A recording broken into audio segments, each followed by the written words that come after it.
जय श्री राधे। मेरे चैनल पे आपका स्वागत है। आज हम जानेंगे कि शरद पूर्णिमा का जो व्रत है वो किस दिन रखा जाएगा और क्यों इतनी खास होती है ये पूर्णिमा। फ्रेंड्स, ये साल की सबसे बड़ी पूर्णिमा होती है और इस दिन कहते हैं माता लक्ष्मी हैं वो पूरे चारों दिशाओं में भ्रमण करती हैं।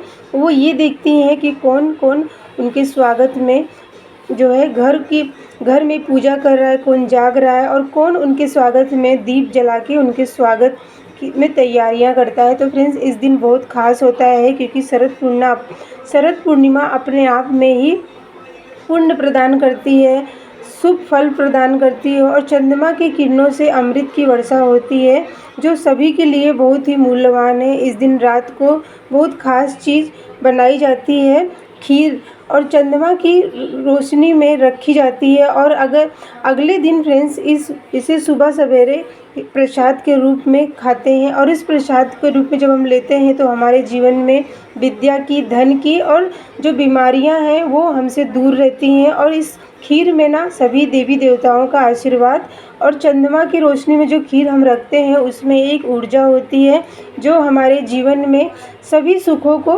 प्रदान करती है। तो इस दिन फ्रेंड्स आपको खीर ज़रूर से बना के चंद्रमा की रोशनी में ज़रूर से रखना चाहिए और उस प्रसाद को अगले दिन सुबह सवेरे ही जब चंद्रमा आसमान में ही रहे ना तभी आपको जो है इस प्रसाद को ग्रहण कर, चाहे आप थोड़ा ही खाएं, अपने बच्चों को, अपने पूरे परिवार को इस प्रसाद को आपको अगले दिन जो है खाना चाहिए।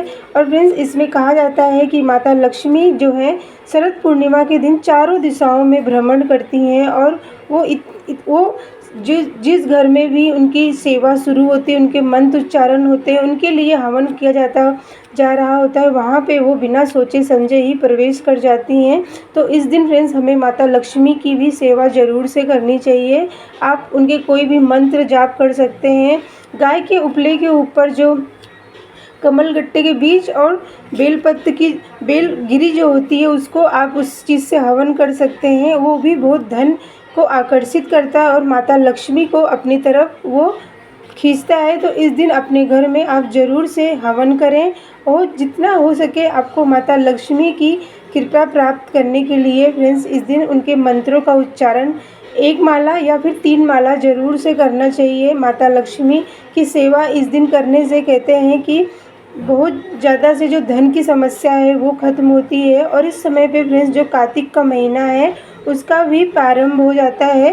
तो कार्तिक के महीने में माता लक्ष्मी का आगमन जो है दीपावली के समय से आने का समय हो जाता है। तो अपने घर में आप अपने घर को जितना हो सके इस दिन जो है विष्णु लक्ष्मी जी की पूजा करें। सत्यनारायण भगवान का अगर आप व्रत करते हैं, उनका पूजन करते हैं तो वो करें।